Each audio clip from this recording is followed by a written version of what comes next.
വിസ്മയെ പന്തിയില്ലാത്ത സാഹചര്യത്തിൽ കണ്ടിട്ടുണ്ട് പലരും. ഈ ഞാൻ ഉൾപ്പെടെ ആരുടെ വില കൂടിയ കാറില് അവളെ ഞാൻ നേരിട്ട് കണ്ടിട്ടുള്ളതാ എന്റെ ഈ കണ്ണുകൾ കൊണ്ട്.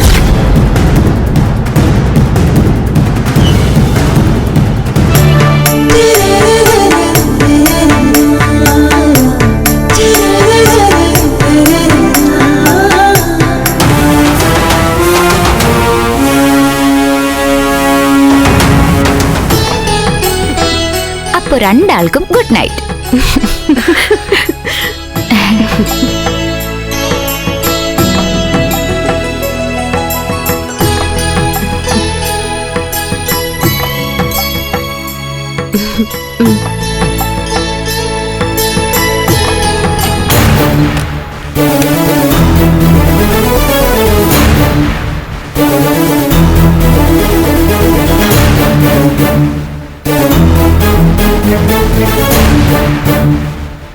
പാല് എനിക്ക് വേണ്ട, നീ കുടിച്ചാ മതി.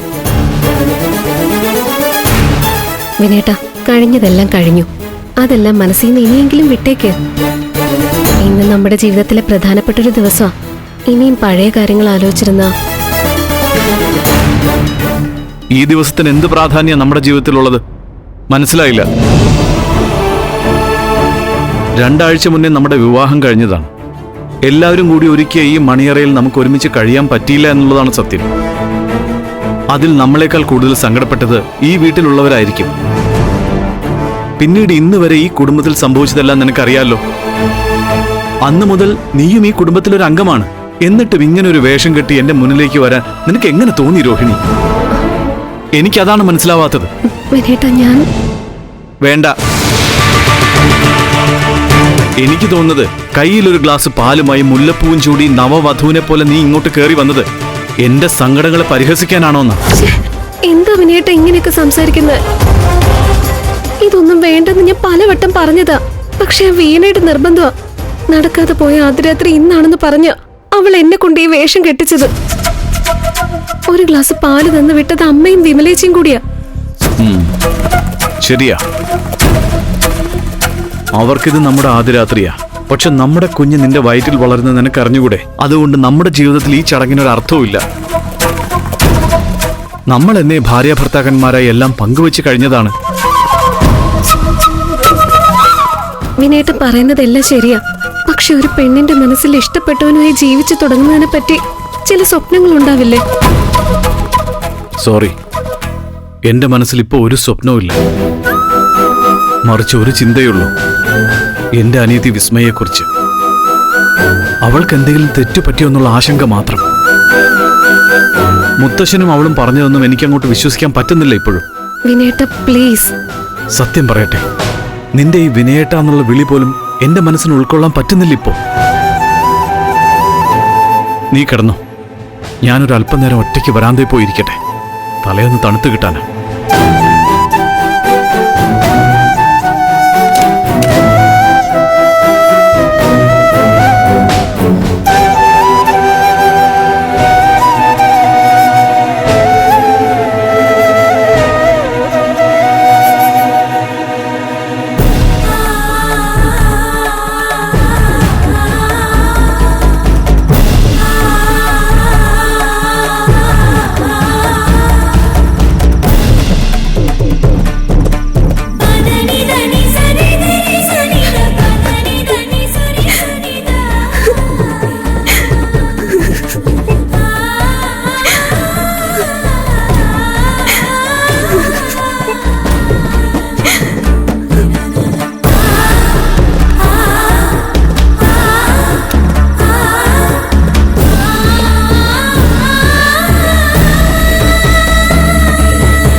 ആർക്കും അറിയില്ലെങ്കിലും നിനക്കറിയില്ലേ വിവാഹത്തിന് മുൻപ് ഗർഭം ധരിച്ചൊരു പെണ്ണിന്റെ ജീവിതത്തിൽ ഒരു ആദ്യ രാത്രി ഉണ്ടാവില്ലെന്ന്.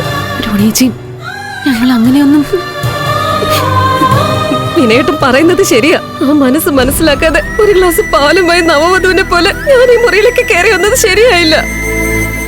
അത് കണ്ടിട്ട് വിനയേട്ടൻ വഴക്കിട്ട് ഇറങ്ങിപ്പോയി. വിനയേട്ടന്റെ മനസ്സിൽ ഇപ്പൊ ഈ ഭാര്യയില്ല, വിസ്മയ എന്ന അനിയത്തി മാത്രമാ.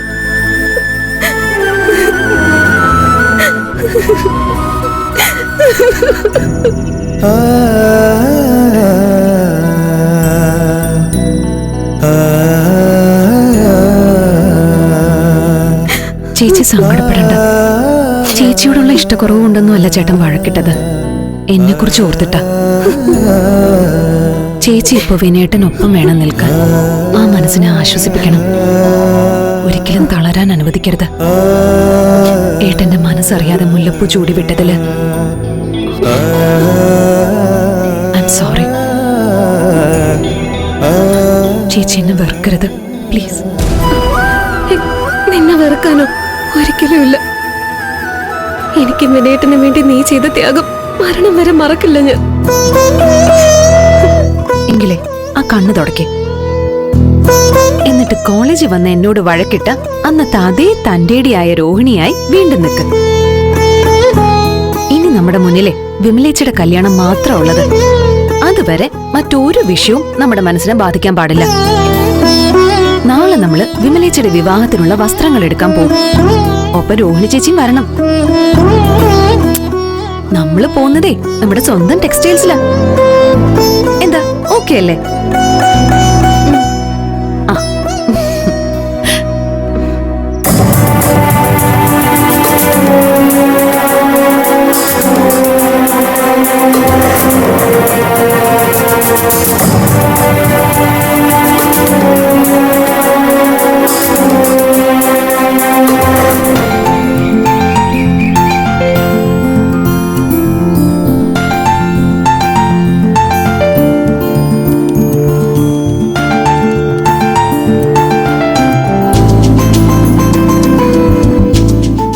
മോർണിംഗ് മോനെ. ആ ഗുഡ് മോർണിംഗോ? ഇതൊന്നും പതിവില്ലാത്തതാണല്ലോ ശങ്കുണിയേട്ടാ. ബെഡ് കോഫി കൊടുക്കാൻ ചെല്ലുമ്പോ ഗുഡ് മോർണിംഗ് പറഞ്ഞില്ലെങ്കിൽ മോന്റെ ചൗധരി അമ്മ വഴക്കു പറയും.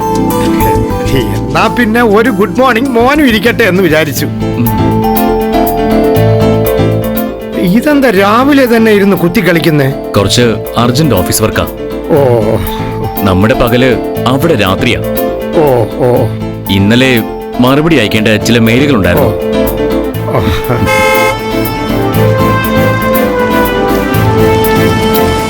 ആരെ ഈ കാലത്ത് തന്നെ? ആ ഞാൻ നോക്കാം. ആ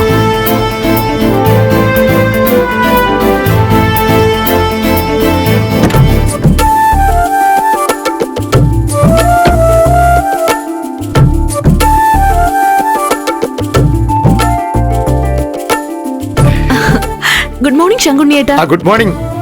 മോള് തക്ക സമയത്താണല്ലോ വന്നത്. ആളെത്തിയിട്ടുണ്ട്. അറിഞ്ഞു. ആ വന്ന് കയറിയപ്പോ തന്നെ കോഫി കിട്ടിയല്ലോ. അയ്യോ, ചൗധരി അമ്മയ്ക്കുള്ളതാ. ഓ, ചൗധരി അമ്മ ഇന്ന് കോഫി കുടിക്കണ്ട. ശങ്കുണ്ണിയേട്ടൻ പോയി പറഞ്ഞേക്ക് അവരുടെ കോഫി എടുത്ത് അളകനന്ദ കുടിച്ചൂന്ന്. എവിടെ നമ്മുടെ ഭർത്താവേട്ടൻ എണീറ്റില്ലേ ഇതുവരെ?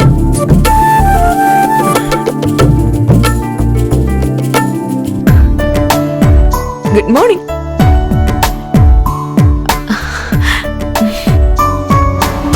ഇടയ്ക്കിടയ്ക്ക് ആരോട് പറയാതെ വീട്ടിൽ നിന്ന് ഇറങ്ങി പോകാറുണ്ട്. തോന്നുമ്പോഴാ തിരിച്ചു വരുന്നത്. ഇതിനൊക്കെയുള്ള മറുപടി അവൾക്ക് കൊടുക്കണോന്നേ.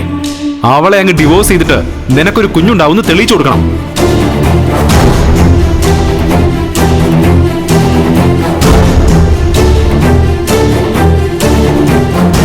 നല്ല ഗൗരവത്തിലാണല്ലോ. എന്തൊക്കെ വിഷമായിരിക്കും തലയിൽ കുത്തിവെച്ചെന്ന് ആർക്കറിയാം. ഹലോ സാറേ, ഇത് വളരെ മോശമാണ് കേട്ടോ. നല്ലൊരു ഗ്യാപ്പ് കഴിഞ്ഞ് ഭാര്യയും ഭർത്താവും തമ്മിൽ കാണുമ്പോ എന്നെ എടുത്ത് പൊക്കി കറക്കി എന്റെ വെയിറ്റ് നോക്കുന്നതാണ് ഒരു ട്രഡീഷണൽ രീതി. ഓ, അവിടെ US ഫ്രണ്ട്സ് മുഴുവൻ മാതാമ്മമാരാണല്ലോ. പിന്നെ എങ്ങനെയാ നമ്മളെയൊക്കെ കണ്ണിൽ പിടിക്കുന്നത്? എന്നുവെച്ച് നമുക്ക് വിട്ടുകളയാൻ പറ്റുമോ? താലി കെട്ടാൻ തലകുനിച്ച് തന്നില്ലേ. കല്ലിന് കാറ്റു പിടിക്കാത്തതുപോലെ ഒരനക്കവും ഇല്ലല്ലോ. രണ്ടമ്മമാരും കൂടെ ചേർന്ന് കാര്യമായിട്ട് ബ്രെയിൻ വാഷ് ചെയ്ത് വെച്ചിട്ടുണ്ടല്ലേ. അതിന്റെ ഹാങ് ഓവറിൽ നിന്ന് പുറത്തു കിടക്കാൻ ഇത്തിരി സമയമെടുക്കും. സാരമില്ല, ഞാൻ വെയിറ്റ് ചെയ്യാം. അപ്പോഴേക്ക് കിച്ചണിൽ പോയിട്ട് ബ്രേക്ക്ഫാസ്റ്റ് എന്താണെന്ന് നോക്കട്ടെ. ചേട്ടന്റെ മനസ്സിൽ മഞ്ഞുരുകുമ്പോ വിളിച്ചാ മതി. ഞാൻ ഇവിടൊക്കെ തന്നെ ഉണ്ട്. നിക്കവിടെ.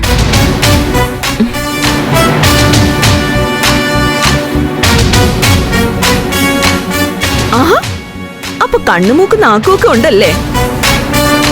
എന്നെ പറ, എന്നെ പറ്റി എന്തൊക്കെയാ രണ്ടമ്മമാരും കൂടി പറഞ്ഞത്?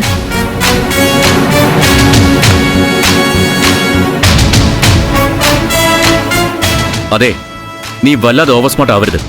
ശരി, സ്മാർട്ട് ആവുന്നില്ല, ഞാൻ മ്യൂട്ടായി കളയാം. ദേ, ഈ നിമിഷം മുതൽ ഞാൻ എന്റെ വായുടെ സിം വിട്ടു. എന്താ പോരെ? എന്റെ മുന്നിൽ നീ മ്യൂട്ട് ആവും. ഞാൻ തിരിച്ചു പോയി കഴിഞ്ഞാ അമ്മമാരോട് നീ തോന്നിവാസം പറയും. അതല്ലേ ഇവിടെ നടക്കുന്നത്? അതെന്ത് തോന്നിയാസം? പറ, കേക്കട്ടെ. നിനക്ക് ഡിവോഴ്സ് വേണമെന്ന് പറയുന്ന കേട്ടു. എന്താ, ശരിയാണോ?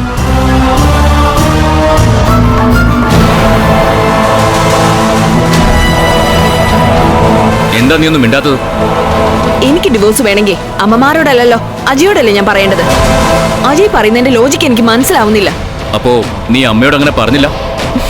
എന്റെ അജി, നമ്മൾ തമ്മിൽ പിരിയുക എന്നത് അവരുടെ ആവശ്യമാണ്.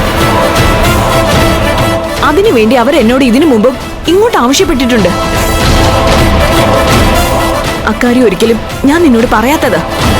പിന്നെന്താ അമ്മ അങ്ങനെ പറയാൻ? കാരണം സിമ്പിൾ അല്ലേ, ഇതുവരെ നമ്മൾക്ക് ഒരു കുഞ്ഞിനെ കൊടുക്കാൻ പറ്റിയില്ല. അത് തന്നെയാ പ്രധാന കാരണം. എന്തുകൊണ്ടാ അതങ്ങനെ?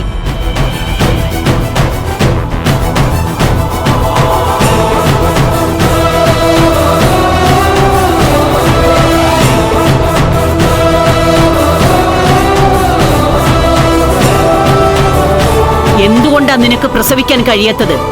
അതാ എന്റെ ചോദ്യം. എനിക്കിപ്പോ പ്രസവിക്കാൻ മനസ്സില്ലാത്തതുകൊണ്ട്.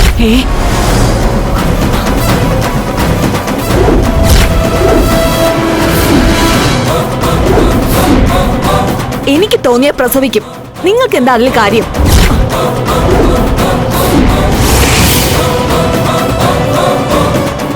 നന്ദേ, പിന്നെ അല്ലാതെ നമുക്ക് കുഞ്ഞ് വേണോ വേണ്ടോ എന്ന് തീരുമാനിക്കേണ്ടത് നമ്മളല്ലേ അജി. അതിനുള്ള സ്വാതന്ത്ര്യം നമുക്കില്ലേ? ഒരു കുടുംബത്തിൽ ജീവിക്കുമ്പോ നിങ്ങളുടെ സ്വാതന്ത്ര്യം മാത്രം നോക്കിയാ പോരാ.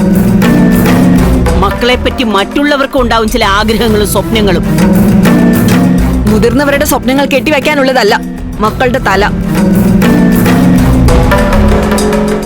അവർക്കും സ്വന്തമായി ചില സ്വപ്നങ്ങളും സ്വകാര്യ സങ്കല്പങ്ങളും ഒക്കെ ഉണ്ടാവൂന്ന് ചിന്തിക്കണം എല്ലാവരും. ഓ, ഒന്ന് നിർത്തുന്നുണ്ടോ രണ്ടാളും? നിങ്ങൾ സംസാരിക്കാൻ തുടങ്ങിയ ഒരിക്കലും എവിടെ എത്തില്ല. സംസാരമല്ല, ഈ പോക്ക എവിടെയും എത്താത്തത്. കുടുംബത്തിന് ഒരു പ്രയോജനവും ഇല്ലാതെ ഇങ്ങനെ മുന്നോട്ട് പോകുന്നതിലും ഭേദം നമ്മൾ പിരിയുന്നതാണ് നല്ലതെന്നല്ലേ പറഞ്ഞു വരുന്നത്. അജി കേട്ടല്ലോ, നമ്മൾ തമ്മിൽ പിരിയേണ്ടത് അവര് രണ്ടുപേരുടെ ആവശ്യമാണെന്ന്. ഞങ്ങൾ രണ്ടുപേരുടേതല്ല, ഈ കുടുംബത്തിന്റെ. നിന്നെ ഞങ്ങൾക്ക് വേണ്ട. കുറെ നാളായിട്ട് ഇങ്ങോട്ട് തിരിഞ്ഞു നോക്കിയില്ലല്ലോ, പിന്നെ എന്തിനാ ഇങ്ങോട്ട് എഴുന്നള്ളിയത്? ഞാൻ എഴുന്നള്ളിയതേ എന്റെ ഭർത്താവിനെ കാണാനാ. നിങ്ങൾക്ക് അങ്ങനെ ഒരാൾ ചത്തുപോയെന്ന് വെച്ച് മറ്റുള്ളവരുടെ ദാമ്പത്യം കലക്കാൻ വരരുത്. കലക്കം വന്ന ഈ വീട്ടിൽ നിന്ന് പുറത്തു പോകാൻ പോകുന്നത് നിങ്ങളായിരിക്കും. ഇപ്പോഴേ പറഞ്ഞില്ലെന്ന് വേണ്ട.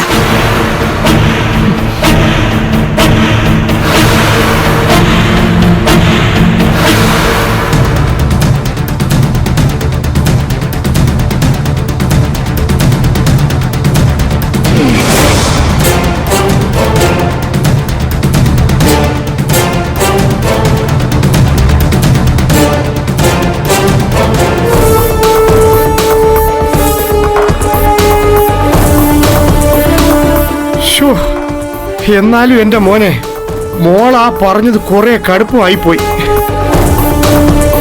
ഈ വീട്ടിന്റെ കാരണവത്തിയെ തന്നെ വീട്ടിൽ നിന്ന് പുറത്താക്കുമെന്ന് പറഞ്ഞ കേൾക്കുന്നവർക്ക് തന്നെ അത് കഷ്ടമാണ്.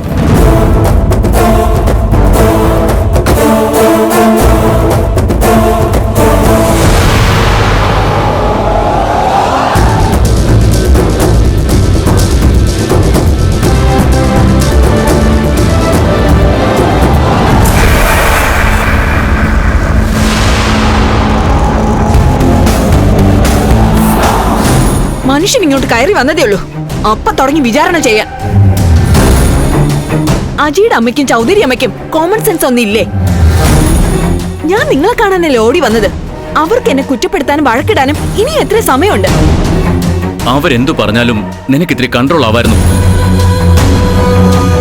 ഏതു തരം ദാഷ്ട്യത്തിന്റെ പേരിലാ ചൗധരി അമ്മ ഇവിടുന്ന് പുറത്തു പോകുന്നു നീ പറഞ്ഞത്?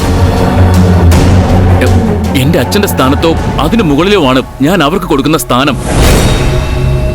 അവരുടെ മുഖത്ത് നോക്കി നീ അങ്ങനെ പറഞ്ഞപ്പോ ആക്ച്വലി അത് എന്റെ നെഞ്ചിലാ തറച്ചത്.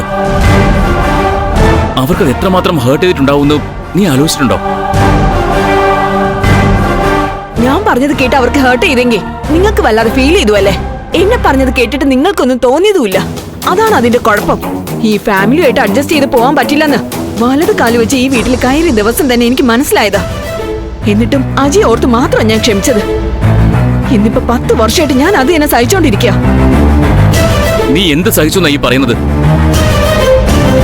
ഞാനിവിടെ വരുമ്പോഴല്ലേ നീ ഈ വീട്ടിൽ നിൽക്കാറുള്ളൂ. അല്ലാത്തപ്പോ നിനക്ക് തോന്നുമ്പോ കയറി വരും, തോന്നിയ പോലെ ഇറങ്ങിപ്പോവും അല്ലേ? അതിനൊക്കെ ഞാൻ തടസ്സം പറഞ്ഞിട്ടുണ്ടോ? നിനക്ക് ആവശ്യത്തിലധികം സ്വാതന്ത്ര്യം ഞാൻ തരുന്നില്ലേ? അജി ആരാ എനിക്ക് സ്വാതന്ത്ര്യം തരാൻ? നിങ്ങളുടെ പക്ഷത്താണോ എന്റെ സ്വാതന്ത്ര്യം ഇരിക്കുന്നത്? പല ഭർത്താക്കന്മാരും പറയുന്നത് കേൾക്കാം, ഞാൻ എന്റെ വൈഫിന് ആവശ്യത്തിനുള്ള ഫ്രീഡം കൊടുക്കുന്നുണ്ടെന്ന്. പറയുന്നത് കേട്ടതൊന്നും ഭാര്യയുടെ സ്വാതന്ത്ര്യം ഭർത്താവിന്റെ പോക്കറ്റിലാണെന്ന്. നന്ദേ, നിന്റെ വാചോടി നിർത്തുന്നുണ്ടോ? ഞാൻ പറയുന്നതൊന്നും നിങ്ങൾക്ക് ഡൈജസ്റ്റ് ആവില്ല. കാരണം ബേസിക്കലി അജിയും നല്ല ഒന്നാം തരം ഒരു ഓർത്തഡോക്സ് ഹസ്ബൻഡ് ആണ്. നന്ദേ, നിനക്ക് എന്നെ എങ്ങനെ വേണമെങ്കിലും വിലയിരുത്താം. എന്റെ മുഖത്ത് നോക്കി പറയുകയും ചെയ്യാം. എനിക്ക് നിന്റെ മുന്നിൽ ഒരു റിക്വസ്റ്റ് വെക്കാനുള്ളൂ. മറ്റുള്ളവരോടുള്ള നിന്റെ സമീപനം മാറ്റണം. That's all. എന്നോടുള്ള അവരുടെ സമീപനം മാറ്റട്ടെ, അതിനുശേഷം ഞാൻ ആലോചിക്കാം മാറ്റണോ വേണ്ടെന്ന്. നന്ദേ, അവരെ മാറ്റാൻ നീ ശ്രമിക്കണ്ട, നടക്കില്ലത്. ഒരു ഫാമിലി ആവുമ്പോൾ മറ്റുള്ളവരുടെ താല്പര്യത്തെ നമ്മൾ മാനിക്കേണ്ടി വരും. മക്കൾ വിവാഹിതരായാൽ ഉടനെ മക്കളുണ്ടായി കാണണമെന്ന് ഏത് രക്ഷിതാക്കളും ആഗ്രഹിക്കുന്നതാണ്. അതൊരു പഴഞ്ചൻ ചിന്തയോ തന്ത വൈഭവമൊന്നും അല്ല. മാത്രമല്ല, കല്യാണം കഴിഞ്ഞിട്ട് 10 വർഷം കഴിഞ്ഞു. അന്ന് മുതൽ നമ്മുടെ ഒരു കുഞ്ഞിന് വേണ്ടി കാത്തിരിക്കാൻ ഇവിടെ എല്ലാവരും. ആണോ? കാത്തിരുന്ന് മുഷിഞ്ഞെങ്കിൽ അജി ഒരു കാര്യം ചെയ്യും, ഒരു കുഞ്ഞിനെ ദത്തെടുത്ത് കൊടുക്ക്, അവർക്ക് തൃപ്തി വരട്ടെ. എന്തിന് ദത്തെടുക്കണം? നമുക്കൊരു കുഞ്ഞുണ്ടാവില്ലെന്ന് ഏതെങ്കിലും ഗൈനക്കോളജിസ്റ്റ് പറഞ്ഞോ? ഇന്ന് വരെ ഒരു ഡോക്ടറെ കാണാൻ നമ്മൾ പോയോ? പല വട്ടം ഞാൻ പറഞ്ഞിട്ടും ഡോക്ടറെ കാണാൻ നീ തയ്യാറായോ? എന്താ ഈ കാര്യം പറയുമ്പോ നിനക്കൊരു താല്പര്യമില്ലാത്തത്? ഒരു കുഞ്ഞു വേണ്ടെന്ന് നീ മനഃപൂർവ്വം തീരുമാനിച്ചെങ്കിൽ എനിക്കും ഒരു തീരുമാനമുണ്ട്. അതും നീ കേൾക്കേണ്ടി വരും, അത്ര തന്നെ.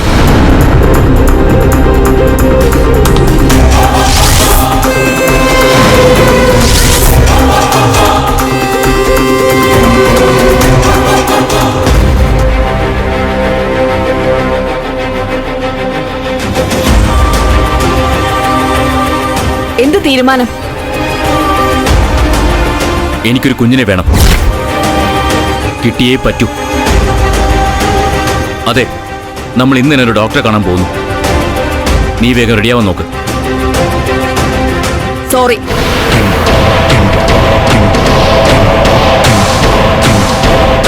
ഒരു കുഞ്ഞിനെ കൂടി പ്രസവിച്ചു കഴിഞ്ഞാ ഞാൻ ഈ വീട്ടിൽ അടിമയെ പോലെ കഴിയേണ്ടി വരും. അജിക്കറിയാലോ, നിങ്ങളുടെ വീട്ടുകാരെ സന്തോഷിപ്പിക്കാൻ ഉണ്ടായിരുന്ന ജോലി പോലും കളഞ്ഞവളാ ഞാൻ. ഇനിയും അവരുടെ ആഗ്രഹങ്ങൾക്ക് തലവെച്ചു കൊടുക്കാൻ എന്നെ കിട്ടില്ല. അതിന് ഇത് അവരുടെ മാത്രമല്ല, എന്റെയും കൂടി ആഗ്രഹമാണ്. ശരി, അത് സാധിക്കണമെങ്കിൽ എനിക്കൊരു കണ്ടീഷൻ ഉണ്ട്. അത് ചെയ്യാൻ അജി തയ്യാറാവോ? എന്ത് കണ്ടീഷൻ? നമുക്ക് ഈ വീട് വിട്ട് സെപ്പറേറ്റ് ആവണം. എന്താ പറ്റുമോ?